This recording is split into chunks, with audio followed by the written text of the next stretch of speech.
Bonjour à tous, j'espère que vous allez bien. On se retrouve aujourd'hui pour une vidéo sur Mila qui est revenue sur sa rupture très difficile avec Moujdat. Alors qu'elle avait quitté toute sa vie aux États-Unis pour revenir vivre en France avec Moujdat, leur relation a pris fin sur le tournage des Marseillais contre le reste du monde. Une séparation qui a d'ailleurs fait beaucoup parler. Aquababe avait à l'époque balancé sur ce que Moujdat avait fait derrière le dos de Mila et c'était allé vraiment loin. Si vous n'avez pas vu la vidéo, je vous mets le lien dans le petit i en haut à droite. Alors Mila regrette-t-elle d'avoir tout quitté pour Moujdat? Elle répond et explique tout. Par ailleurs, la candidate du reste du monde raconte qu'elle a touché le fond après sa rupture et qu'elle se sent aujourd'hui soulagée par la fin de sa relation avec Moujdat. Je vous laisse tout de suite avec ses confidences et n'hésitez pas à réagir en commentaire. Je suis tombée sur pas mal de posts qui disaient oui, Mila, truc de fou, elle avait son bel appartement à Miami, elle sortait tout le temps avec ses copines. Et puis aujourd'hui, elle se retrouve chez sa mère. Vous voyez ce que ça fait les garçons toxiques. Alors, je vous explique. Déjà, là, cette maison, franchement, j'en suis tellement fière puisque c'est moi qui l'ai achetée. Et c'est moi qui l'ai offert à ma maman. Même si je sais, mes amours, que ce tweet à la base partait d'une bonne intention. Mais voilà, vous inquiétez pas. J'en parle plus, je parle plus du tout de ma rupture parce que j'ai pas envie de donner plus d'importance que ça, voilà, à ça, même si 3 ans de sa vie, c'est énorme. C'est pas que j'ai pas envie de vous saouler avec ça, mais c'est que moi-même, j'ai envie de passer à autre chose. Alors, je lis vos messages, hein, franchement, au quotidien.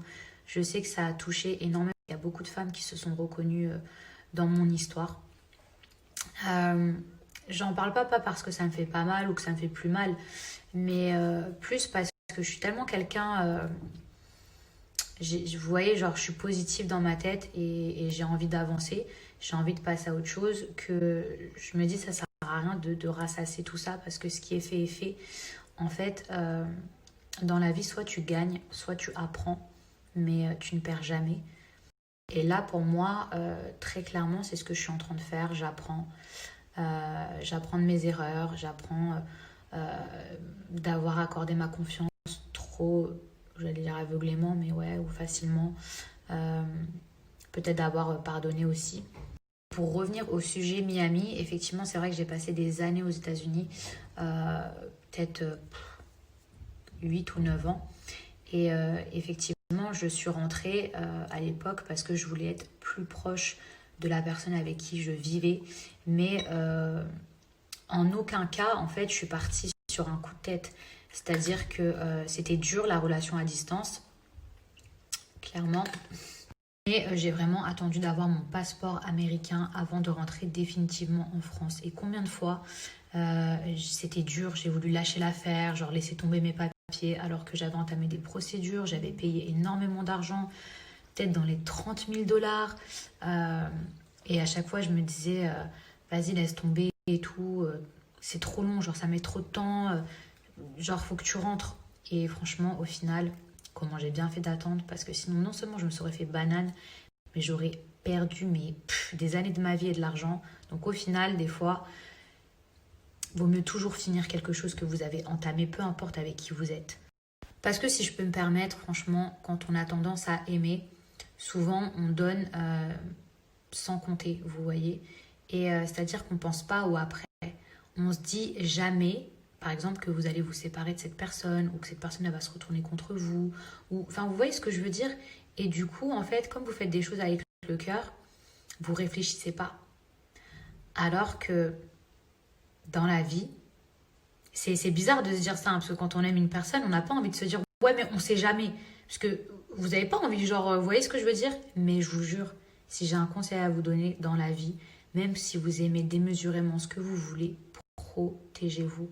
C'est trop important, protégez-vous. Genre, n'abandonnez pas tout pour une personne. Et quand je vous dis tout ça, c'est en connaissance de cause, parce que je suis sûre qu'il y a certaines personnes qui vont dire oui, mais Mila, à cette heure-ci tu parles, tu donnes des conseils, mais t'es célibataire. Si je vous dis tout ça, c'est pour pas qu'il vous arrive la même chose. Et d'ailleurs, c'est pour ça que j'ai trouvé énormément d'inspiration pour mon livre et pour d'autres projets qui arrivent, parce que parfois, toucher le fond peut être une excellente fondation. Franchement, je reçois plein de messages où les gens me disent « Mais Mila, comment tu fais pour être aussi forte ou au moins montrer cette facette ?» Parce qu'il faut déjà, dans la vie, franchement, il y a pire. Il y a des gens qui meurent de faim. Je veux dire, c'est pas quelqu'un qui vous a carotte, là, qui vous a, qui vous a manipulé. Je veux dire, qui va vous faire arrêter de vivre. Je veux dire, il y a des gens qui sont malades. Donc, il y a un moment donné où, même si ça fait mal, il faut savoir se relever. En vrai, si vous avez fait les choses avec votre cœur, si vous avez donné avec amour, c'est pas à vous de vous sentir mal. Même si ça fait mal de se faire carotte, ce qui fait mal, c'est pour notre ego. Mais moi, à l'intérieur de mon cœur, aujourd'hui, je suis soulagée. Vous voyez ce que je veux dire? Mon cœur, il est apaisé. Je veux dire, s'il y a une personne qui doit se sentir mal aujourd'hui, c'est pas moi. Ce qui me fait du mal réellement, c'est de m'être trompée, de me sentir carotte, une erreur de jugement. Vous voyez ce que je veux dire? Et parce que j'y ai cru, parce que j'avais des projets, parce que je me suis affichée, parce que j'ai défendu cette personne et qu'aujourd'hui, devant la France entière, il y a des images qui passent. Vous voyez, où on me voit le défendre alors que la réalité était tout autre. C'est mon ego qui a mal. Mais dans mon cœur, moi, je suis soulagée. Je sais pas comment vous expliquer, mais quand je m'endors le soir, genre, j'ai plus peur de me dire, putain, qu'est-ce que je veux recevoir et tout. Ça se trouve, un message, un truc de ouf. Qu'est-ce qu'on va encore m'apprendre?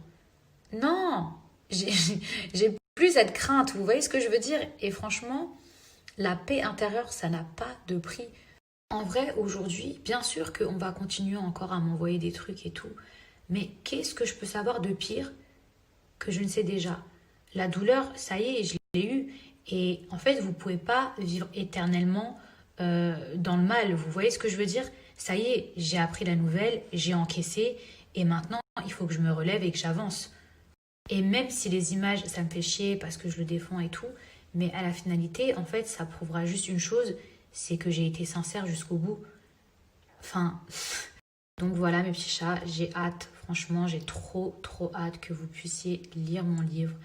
J'ai hâte de revenir sur YouTube et bien évidemment, j'essaierai de vous donner les meilleurs conseils que maintenant je tâcherai d'appliquer plutôt que d'uniquement les donner. Donc voilà mes amours sur ces paroles philosophiques. Je ne sais pas ce que vous traversez actuellement, si tout va bien dans votre vie ou si vous avez des soucis, mais sachez que rien ne dure pour toujours. Rien n'est éternel. Voilà, si par exemple là vous êtes dans une mauvaise passe, ça peut arriver. Mais croyez-moi, comme on dit, après la pluie vient le beau temps. Cette expression, elle n'est pas sortie de nulle part. Donc voilà. Voilà, demain, je vais prendre une photo comme ça. Coiffure comme ça là.